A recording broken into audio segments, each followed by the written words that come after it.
This conference will now be recorded. Hi friends, good morning. In this Azure Databricks Master Program, so in today's session we are going to talk about Azure Databricks database and the tables. Okay, how to create databases, how to create tables, how to drop the databases, how to drop tables, how to describe databases, how to describe tables, how to drop the non-empty databases. Maybe in the database we have table, but I want to drop these particular databases, how to drop those things. So those all things we are going to discuss in today's session. Let's start then. In today's session, we are going to learn how to create new database in Azure Databricks. Then we are going to talk about how to describe database in Azure Databricks. Okay. So how to drop database in Azure Databricks. So creating means creating the new database, completely new database. Describe database means, so you are just describing what is the name of the database. Okay, all those things you are going to discuss. Then drop database means you are just deleting. Okay, how to drop non-empty database in Azure Databricks.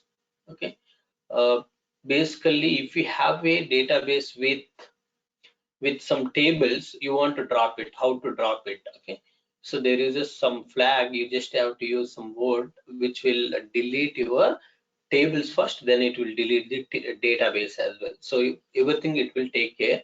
So if you have any non-empty database, you just have to use that particular word. How to create table with UI. So I want to create a table with UI. It is possible from the user interface, you can create the table.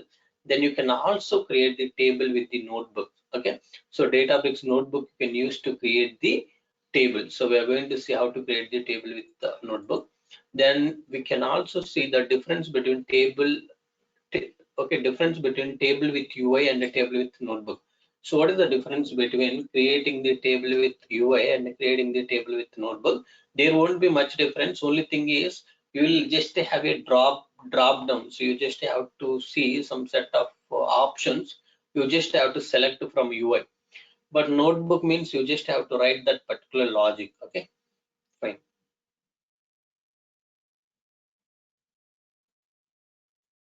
Next. So how to create table in specified database with UI. So what happens is I want to create a database with, I want to create a table in a specific database. How to create? So it's just a drop down in UI. You just have to select. So how to create table in specified database with notebook. Notebook means you need to write a Spark code. With the help of that, you can create the table. Then we can also create the empty table. Okay. How to create empty table without any data. So here in these two cases, main problem is you cannot like see UI. UI means you cannot create a table, empty table basically. Okay. At least you need to have, at least you need to put some columns in the file. That file you need to upload and you need to do that. Okay. Okay. Next. How to create a partition table with notebook. So how to create the partitions in a table. Okay, partition table with notebook. I will show you. Then we are going to talk about how to append or override partitions in a table. So if we have any partitions in a table, those partitions maybe I want to overwrite or I want to append. How to do that? Then we are going to talk about how to describe table in Azure Databricks. Okay, how to describe the table in Azure Databricks, how to drop the table. See, previously we described database, we dropped the database, but now we are going to describe the table, we are going to drop the table. Okay, then we are going to see how to upload data into Databricks file system. So if you have any file in your local system, how to upload that particular file into the DBFS. So those are the things that we are going to discuss in today's session. Let's start. How to create how to create new database in Azure Databricks. You see, use below SQL command to create custom database. See, by default, you will have a default database, but if you want to create your own database, like create database, Cloud Pandit SQL DB, something like that. I just mentioned SQL, but it's not a SQL. It's simply ADB DB, Azure Databricks database. Okay, Cloud Pandit SQL DB. So it's basically structure, right? So what happens is this database will be created. This database will be created. It is in a SQL, friends. It's basically in a SQL. Okay, but Can we use SQL in our notebook or not? I have already shown you. Can you tell me, can we use SQL in our notebook or not? Yes. Yes, we can use the SQL in our notebook. So if you are going to use SQL in our notebook, you need to use this command, create database name.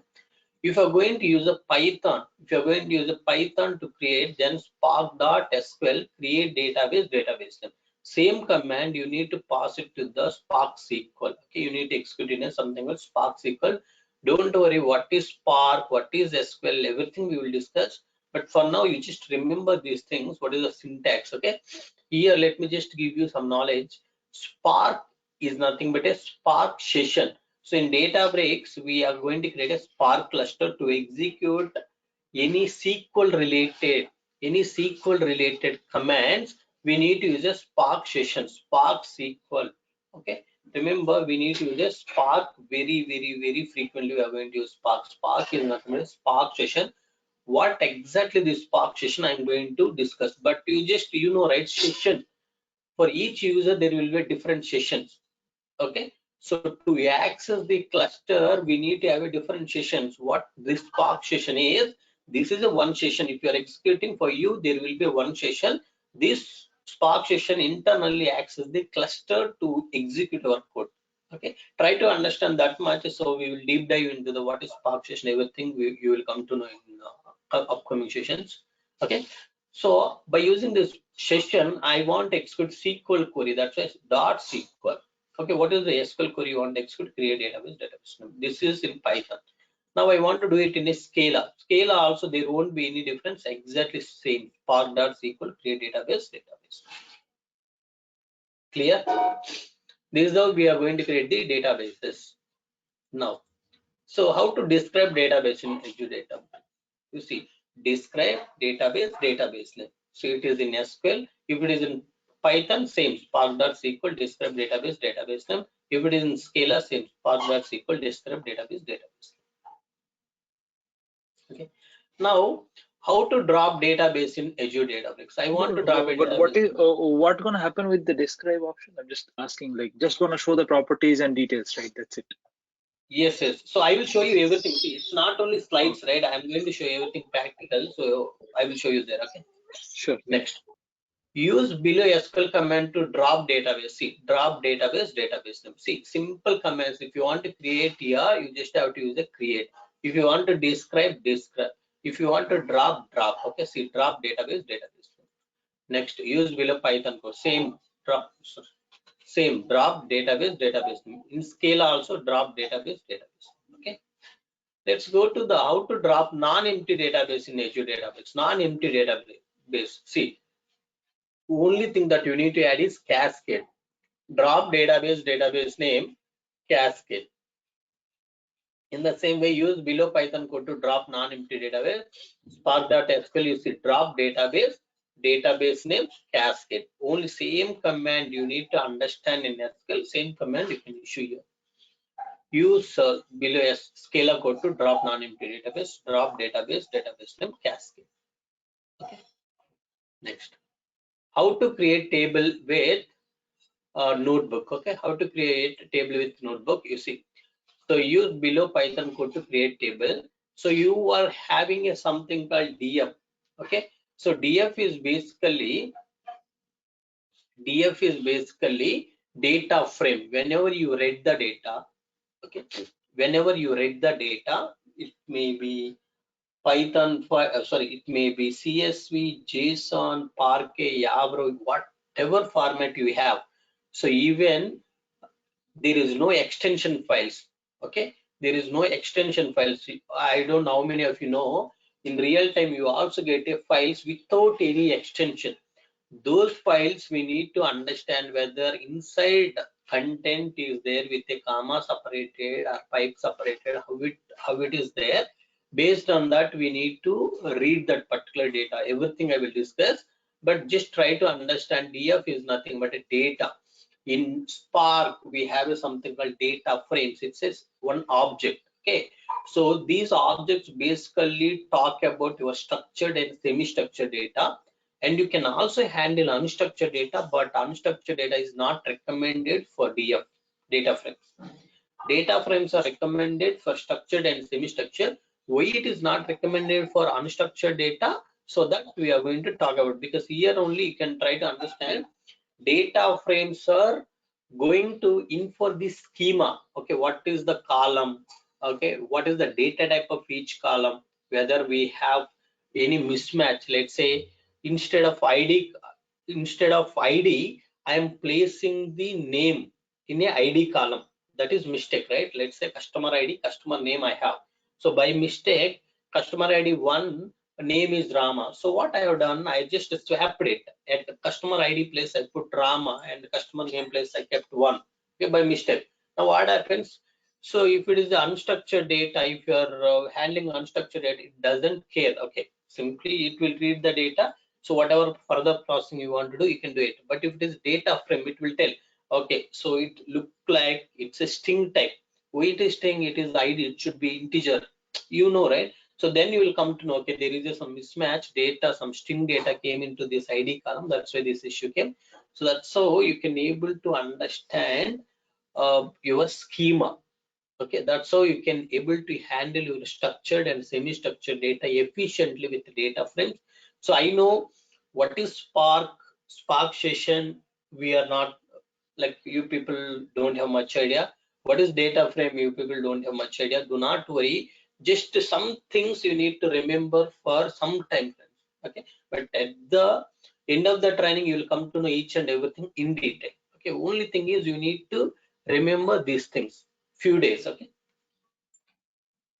see, DF is basically when I read any file, I will tell you how to read. When you read any data in a structured format, if you want to read, you want to get the schema and all those things, you need to read it as a data frame.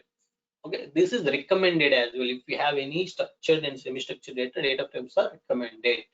Okay, so we will see all those things, but you see data frame, it's nothing but a data. Okay, next I want to write this data, save as table. Where I want to write this data, I write the data from the file and I am saving it as a table. I'm just saving it as a table. So you understood, I'm saving it as a table. So DB name, in which database you want to save this particular table. So you don't need to create the table directly. Table will be created under this particular database which you have mentioned. In Scala also, yeah, this is in Python, this is in Scala, because SQL will not support here. If you want to create a SQL table directly, you can able to create, and you need to use insert scripts that I will show you. So it's a Python code, it's a Scala code, same. Okay, there won't be any difference between these two. Next, how to create empty table. See, use below SQL command to create the table. Create table student ID name string age int. Okay, something like this. Now, same command you are going to use if you want to create a empty table by using Python code. Same command you are going to use to create the empty table by using Scala code. Okay, but one more thing, if you want to insert data into these tables, you need to use insert into student here. If it is this table, if it is in Python and Scala, you need to use save as table. Okay, here you need to use insert into student. I'm not sure how many of you know how to insert the records into the table. So that's how we need to insert the records into the table. Right. Next, how to create partition table with notebook. Okay, what I wanted to do is entire data I'm storing as is. I Malay, don't can you want go back? that. Malay, sorry, can you go back to the previous slide? There's no difference in the syntax for Spark and Python, Scala and Python. Yes, yes, there is no difference. That's what I was showing you from the beginning. There is no difference. Okay?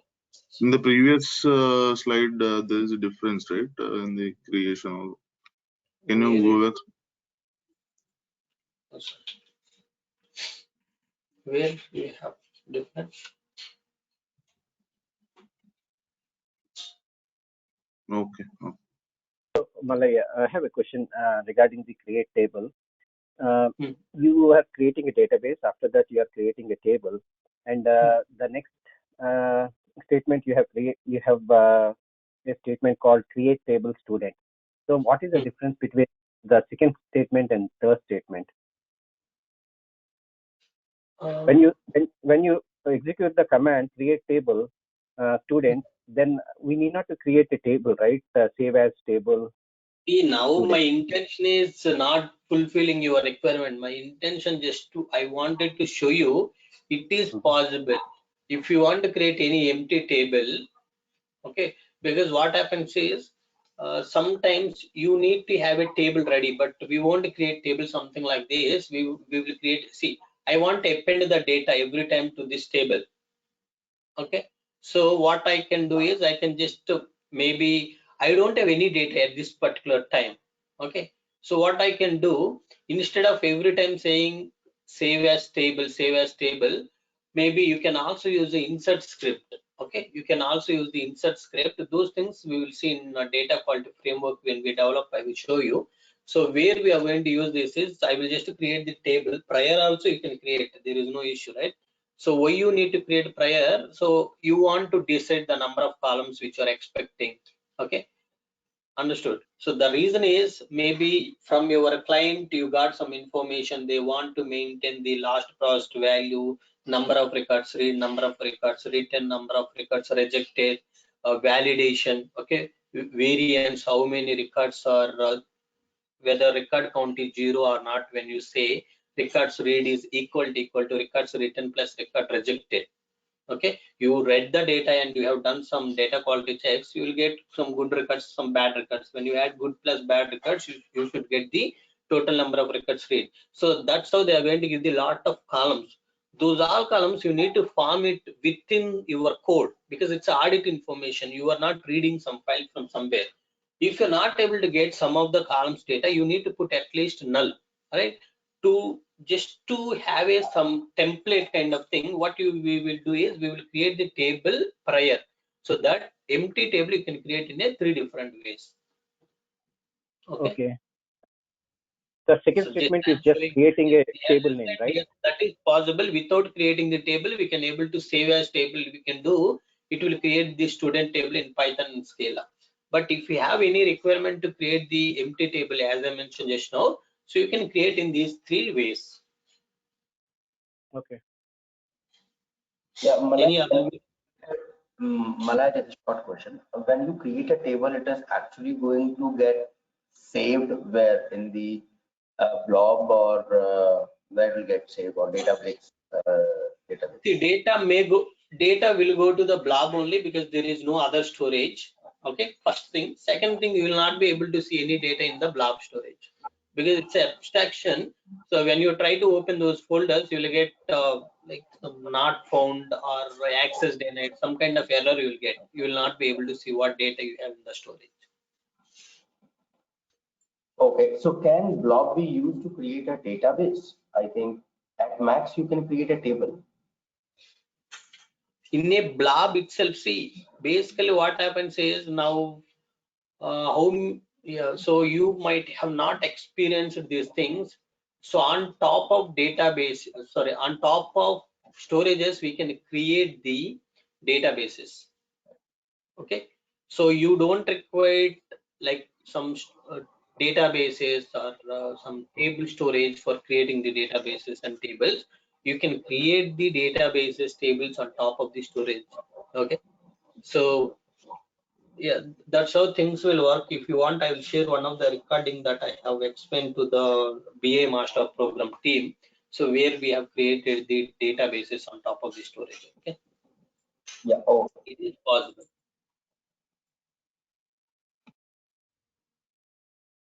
Okay, clear? Any questions? Yeah, clear, Malay. Thanks. Okay, fine. So how to create a partition table with notebook? Let's say I just wanted to show you the data.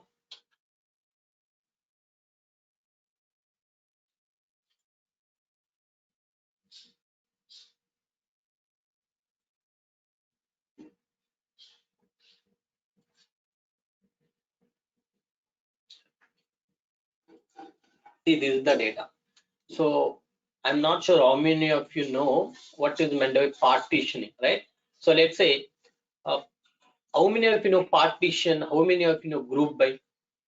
Basically both are same, only difference is where we are going to use that will differ. Okay, Partition and group by both are same. Can you tell me, let's say I have two people, let's say one first customer is in Bangalore, okay, second customer in Bangalore, so it will be easy for you to understand, I think. Third customer is in Chennai, fourth customer in Hyderabad, fifth customer is in Hyderabad, sixth customer is in Hyderabad. So now what I wanted to do, I want to group these customers based on their location. So if I say, hey people, please like group whoever is from same city, can you just form a group? So with that, can you tell me in Bangalore how many people we will have? 2. How many people we will have in Chennai? 1. How many people we will have in Hyderabad? 3. You understood? So these 2 people come under one group. This one person, like Chennai person, is alone, so there will be one group for him. So these 3 people will come under one group. Now you understood how many groups we got? 3. Understood? In the same way, when I apply a partition on this data, so how I want to partition is based on the card type. Can you tell me, if I say, hey, all MasterCard people, can you group at 1, and all Visa card people, can you come to one group? So how many people will come here? Like how many groups I will get here in this data? Can you tell me? 2 groups. How many groups I will get? 2 groups. Okay. Yes. We will get 2 groups. Okay.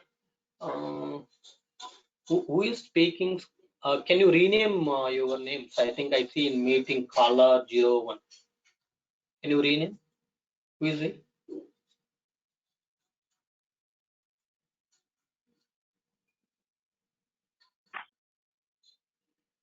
Yes, yes. Who is speaking currently? Hello. Yeah, Kanaka. Yeah, Kanaka. No. Caller 01 is unmute. I don't see any call 01. It says Kanaka. Okay, fine. That's okay. Some Kanaka. caller 01 is also mute. Okay, fine. See, credit ID, card type, credit name, credit score. Okay. So now you understood, right? So if I group it based on the card type, so now this record will come in a group 1. This record will come in a group. Again, this record will come in the same group. Again, this record will come in the same group. Next, this record will come in the same group. I hope you understood how it is going to group it, isn't it?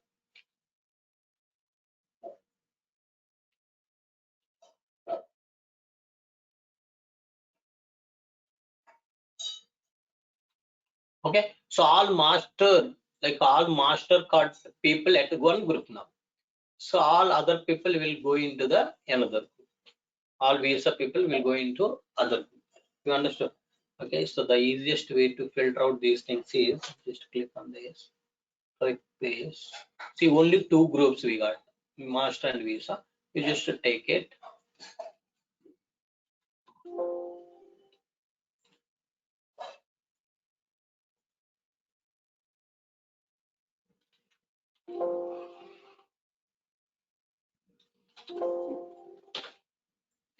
See, this is the my another group. It is not copied properly. That's okay. So, but Visa, you understood, right? All Visa group will come here. Let me just get it because I wanted to tell you few things. This is very, very useful. This one is very, very useful.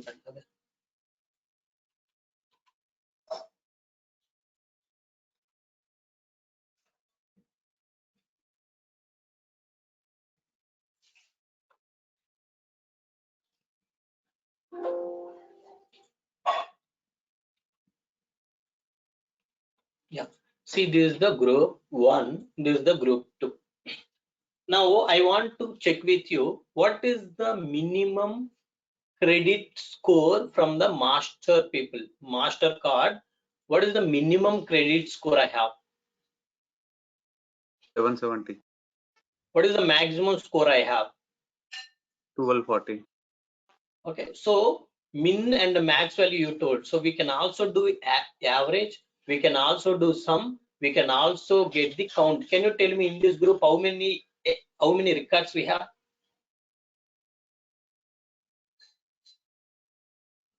Record. How many? 6 records.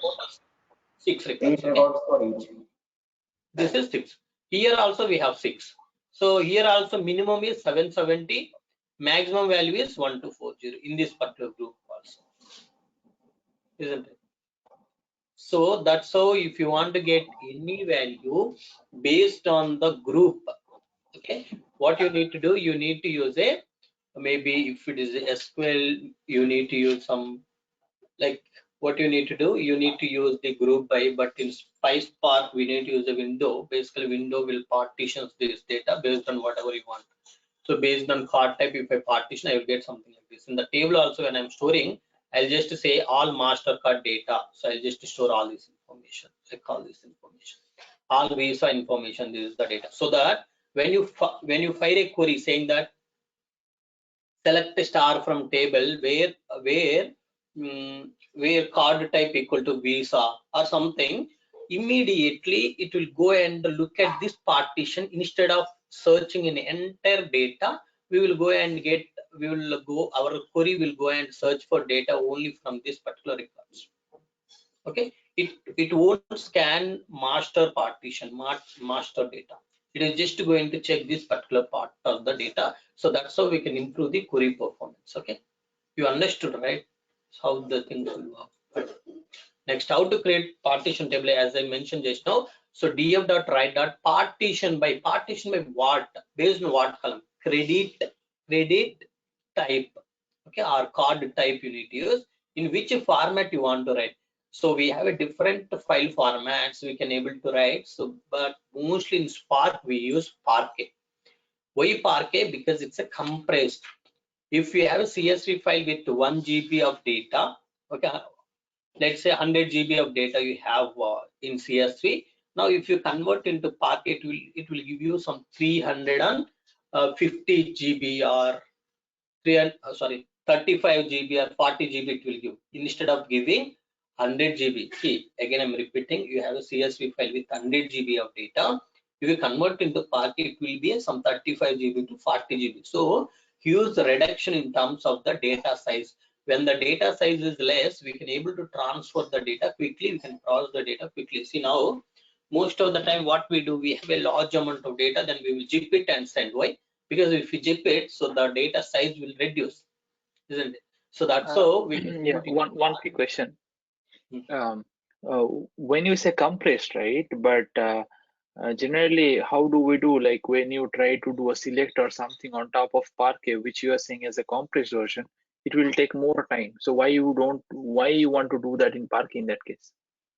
So not only, see, that is one advantage in terms of transferring the data over network. Okay, so for compressing, it will not take much time, but processing, you are processing large amount of data. So it will be a problem because compressing and decompressing, like serializing, deserializing, it will not take much time.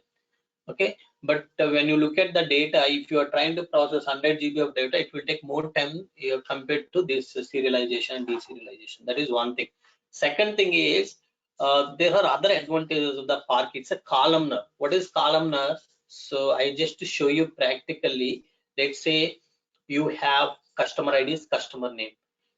So basically, if you look at CSV and all those things, how it will store in the disk is one Rama, two Krishna, meaning in a row wise it will store the data, but Parquet will store data in a columnar. Columnar means first it will take ID 1, 2, 3, 4, 5 names, Ramakrishna Sai, something. Okay, it will store something like this. The advantage of this in terms of reading the data is if you want just customer name and customer phone number, you don't care about anything else.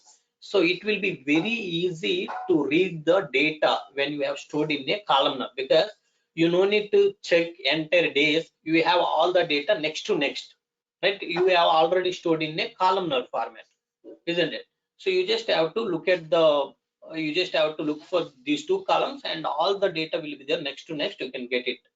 Okay, don't worry if you're not able to understand here. I will show you with visuals so that we'll have a more clarity on that. Okay. So I have a question. According to this slide, the data is storing in the form of Parquet. What if I want to save that table save the data in the form of SQL table? 1 second. So who is speaking? Kanaka? Kanaka Trinath Venkat. Yes. Only. But I see two people joined on your name. Okay, that's okay. Actually, I connected over phone. Oh, okay, that's okay.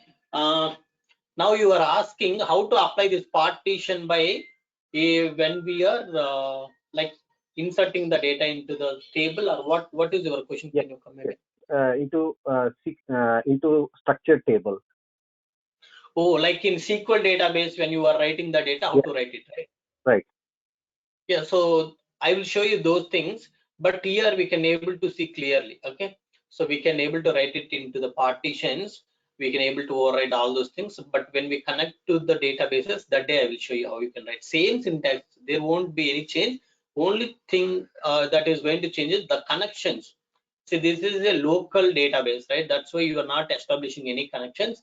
But if it is any other database like SQL database, you need to establish the connection, some JDBC, Java database connectivity you need to use to connect.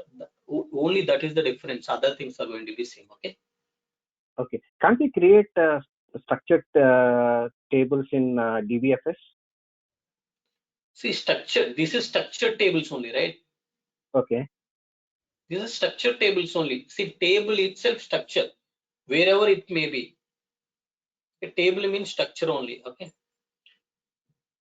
Yeah, but Malay, Right. you're saying that table is stored in the Parquet format, right? So you are saying it's a table, it's a structure format, and you are also saying it's in a Parquet format. How we need to correlate both? Okay. See. Okay. I will tell you. First, you try to understand Parquet data is compressed. Okay, data is a compressed, but it's a structured data. Okay, so example, you see whatever you have a structured format CSV files.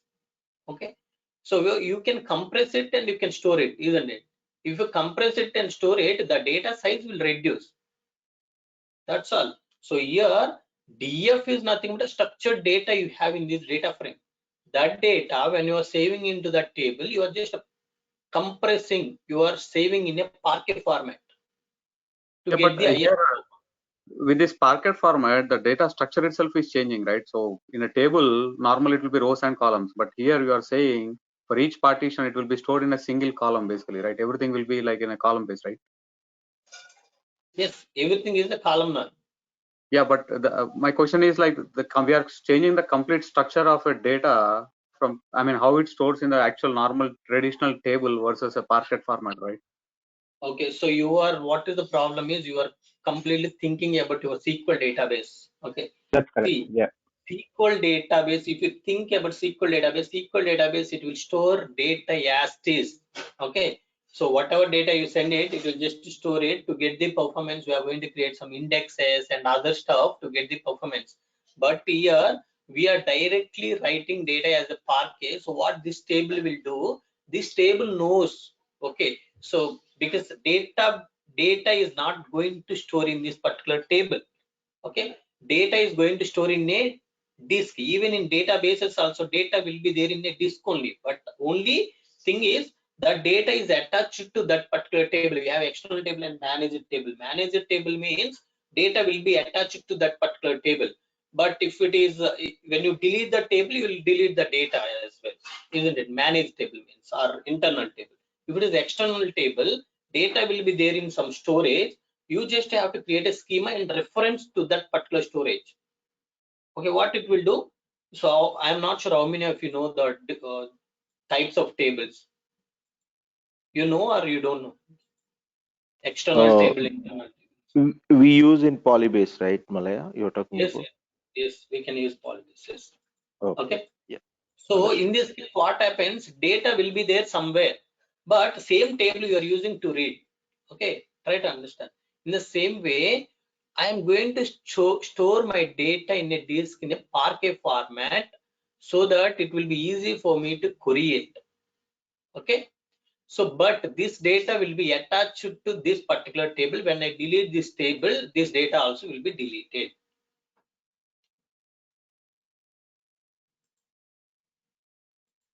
Instead of daily. storing data, plain data in a disk, we are going to store it in a Parquet format. So I have a other question, like say data gets loaded into Parquet, the first load, then following load, the next day data load. Will it load into the same Parquet file, or does it create a second another Parquet file? Okay, so try to understand in big data. Okay, in big data, what happens is n number of files will be created. The reason is, if you store 100 GB of data, 100 GB of data in a single file, it will take more time to process. Okay, example, you have 100 people ready for you to work. Okay, you need to divide your work into 100 people. So there will be a challenge. If you have a single file is having entire data, it will be a challenge. That's why what we do basically, whenever you are writing the data from the Spark also, Spark will create a n number of files. How many files it will create, that you can have a control. But what is recommended, you should not have too less partitions, too less number of files, or too many number of files. Okay, you need to optimize these things based on your cluster configuration. Okay, so how to decide those things will come to know when we discuss Spark. Okay, now if you have 100 files, okay, then each file size is how much? Can you tell me?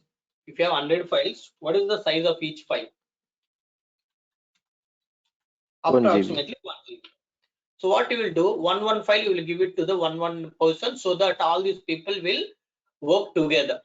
So that is the advantage of the Spark, right? Spark is a distributed computing cluster. So it will have a multiple computers. That's what we are talking about. So multiple computers means you will have a multiple people, lot of people you have available. So to use all these people efficiently, we are going to create a multiple file, so that one file we can give it to the one computer. But remember, reality is we can submit the 20 or 30 files to a single computer, because inside computer we will have a JVM. That JVM we are going to divide into multiple parts.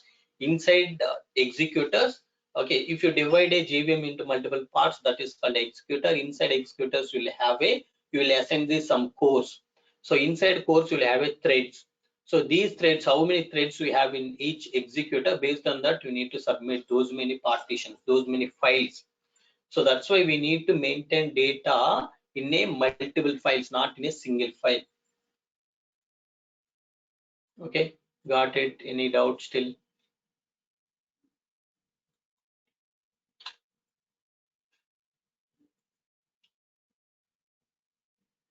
Kanaka, clear? Yes, thank you. One quick question. One quick question. Yeah, specifically for a partition that you are talking about, right? How do I know, like, how many such chunks or part files you're gonna do? Like, that would be convenient. That is, yes, you can able to control those things. You can able to control those things. Those things you are going to control it. See, that is nothing but based on the number of partitions. No, that's what that's why I'm asking. Like, how do I know? Like, I understood your point that clearly, that based on a specific value, as you showed example, like credit type or credit card, whatever gonna be my example, whatever These the are partitions. See, those partitions are different. You confused between these partitions and that partitions. Okay. I think for today I will not be able to do the practicals. Let me explain these things. Let me give the clarity on this. So try to understand Spark partitions means. Okay. So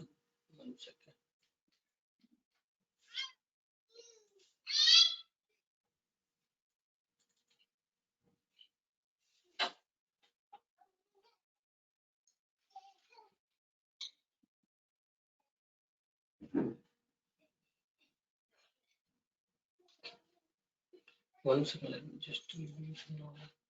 So I think until I give this, I think let me just start Spark for you quickly, because if you are asking all these things, it will be difficult. Every day we need to think better let me start with this one, Spark soon. Okay.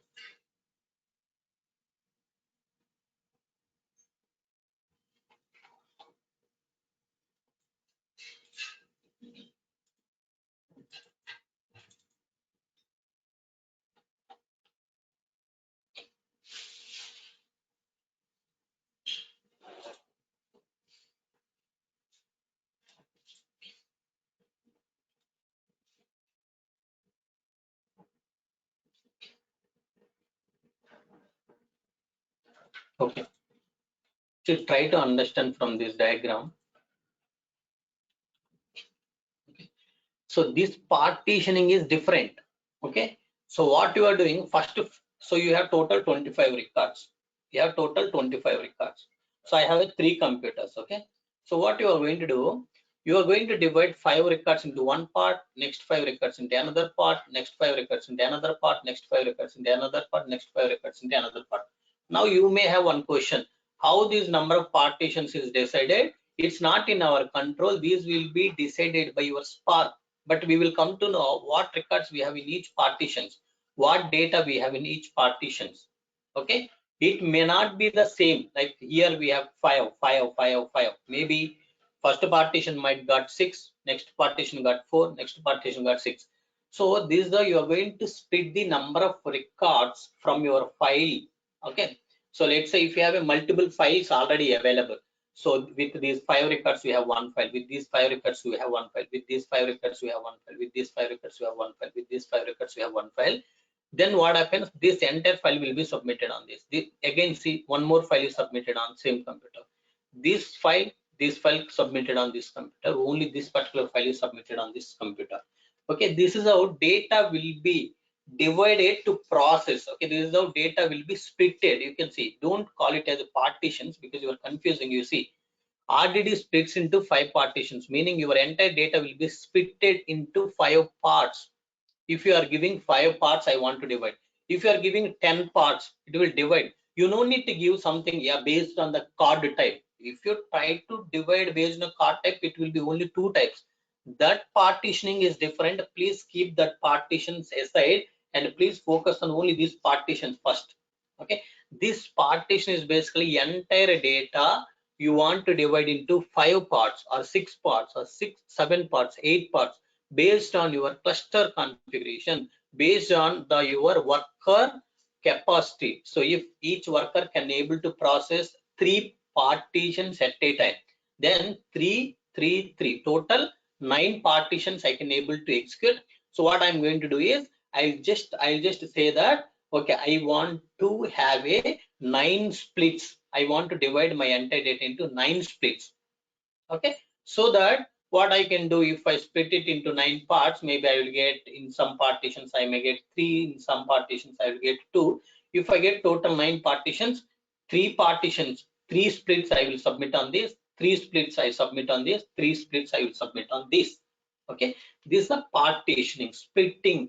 Yes, I'm just splitting your entire data into 5 parts. Those are called partitions. Now, when you go to the SQL partitions or table partitions or storage partitions, try to understand that partition why I am doing. You have all India data, all US data, like billions of records we have. Now I want to search for India person. So why you need to search US India data to find out the India record? So you just write it in a different way. Okay, all India records you write it in a one days. All US records you write it into a one disk. Now, when somebody filed a query saying that where country equal to India, instead of looking at the US data, just ignore entire US data and look for only India data. In India data, you just search it and find that particular record. So that's how we are dividing the data and writing into the table. That is called a partitioning in a table. But when it comes to the partitioning in Spark, data will be divided like this and it will process. It will be just splits for processing. After processing, you can just combine it again. But partitioning in table means I'm saving as a partitions. I'm saving as a partitions. In Spark, partitions means for processing data efficiently, I'm just splitting. So let's say in a project we have 3 people, but you have only 2 tasks. Then what you are doing? You are keeping one person idle. So then what I wanted to do, I don't want to keep him idle. So what I will do, I'll just take some part of the work from person 1 and some part of the work from person 2, and this combined task I will give it to the third person, so that's how I'm going to use all the resources efficiently. Got some clarity? Yeah, understood. Thank you. Harish, Kanaka, got some clarity now? Yeah, I mean, so to put in simple way, it's like a parallel hint in Oracle versus partition by clause in select, right? Something like that. Yeah, it's basically for achieving the parallelism we are going like Parallel, this. yeah, correct. Yes, yes. So that's what I'm saying. So these things will be covered. Only thing is this is at 51, not now. Some things what I'm saying is just try to understand like that, but everything will be cleared at the end of the time. Okay. Use below scalar code. This is how we are going to do that. Next. How to append or override partition? Same.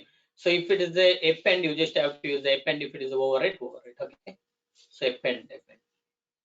So use below code to insert one record to existing table using Python and Scala. Suppose if you want to not Python and Scala, I think it's a mistake. 1 second. It's in SQL, I think.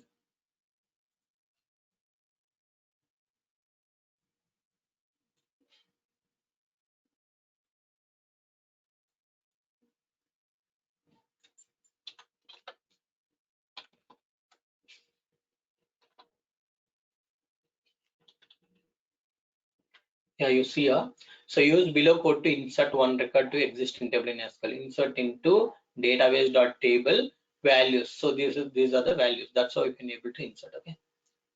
Next. How to describe table in Azure Databricks. See, previously we described database. Now I'm just describing the table. Database.table.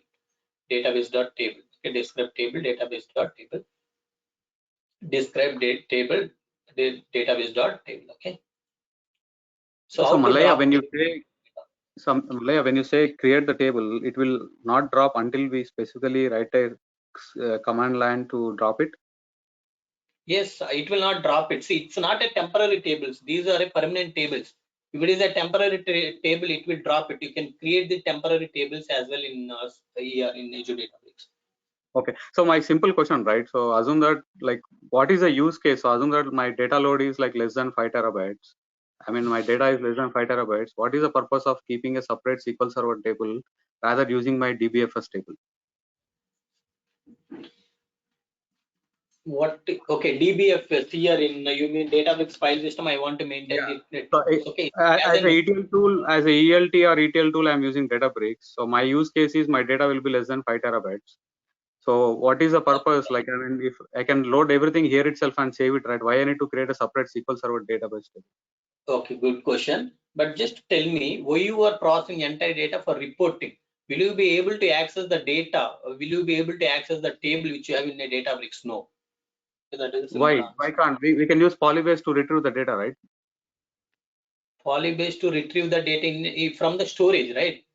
Yeah, from anyway, it is end of the day, it is storing in the blob storage, right? That's what I mentioned earlier. It's a abstraction. You will not be able to see the data. You will not be able to access any data directly from the storage. You need to use these tables. If you have any configurations, okay, if you have any configuration specific to your processing, maybe let's say you have 100 tables for processing, okay, all those 100 tables, metadata or audit tables, any other tables, any configuration tables, if you have anything, you can able to store it in Azure Databricks. That's how you can use these tables databases, but not for storing your data. Okay, so as you said, yes, let's say your data is less than 5 terabytes, you can able to store data, but ultimately we are going to process this data for creating the reports. So this data we need to load it into the data warehouse. Maybe you can say, yeah, I have data in a data blob storage or data lake storage. I can able to create Polybase to read. So there are other challenges also we have, because these are Polybase tables, right? external tables. What happens is these tables you will have some performance issues, so reports will not refresh quickly. If the data is already available in a table, so data will be like reports will be refreshed quickly. So this is one of the issue we had. Okay, so that's how. Even you said correct, but if you have external tables, somehow okay, even though you have performance in reporting, you can able to create it, but this data you cannot able to see in a storage. Okay, I will show you today. Okay. Understood? So it's like, that's what I told even in previous points also. It's an abstraction. You will not be able to see more what like a lookup tables or control tables or like a some kind of reporting purpose. some kind of. Can you come again, Harish? No, we need to use this space for mostly like a lookup tables, something like that. Yes, that's what I'm saying. Yes, yes. Okay. Yes, that's how we need to use this. Okay, so clear. Any other questions, friends? Okay, fine. Use below SQL command to drop the table. Okay, see, dropping, this is how we are going to drop the table if you want to drop it. Okay, use below Python code to drop table. You can able to just drop it, something like this. Use below Scala code to drop the table. This is how we are going to drop the table. Okay, so we can also create the external tables. Okay, delta tables. So basically we can create the external tables by using delta format. Those things we will cover in Spark, not here. Okay, so these are the slides I have. So I think for creating the cluster, creating the Databricks, it will take more time. So yeah, let's see tomorrow, friends, how to do all those things practically. I'll just show you tomorrow. Okay? Any questions? We have some 5 minutes. Any questions still? Please let me know. So your recommendation is to have data storage in the external, right? Not within the blob storage. It can be on-premise or somewhere in the cloud. Not on-premise. Yeah, so it's, see, on-premise cloud is both are different, I think. Okay. Yep. So first thing. Second is, it is recommended to store in a storage at least. Okay. If you think, okay, if I store it in a data warehouse, it will be costly. So what people will do, let me stop the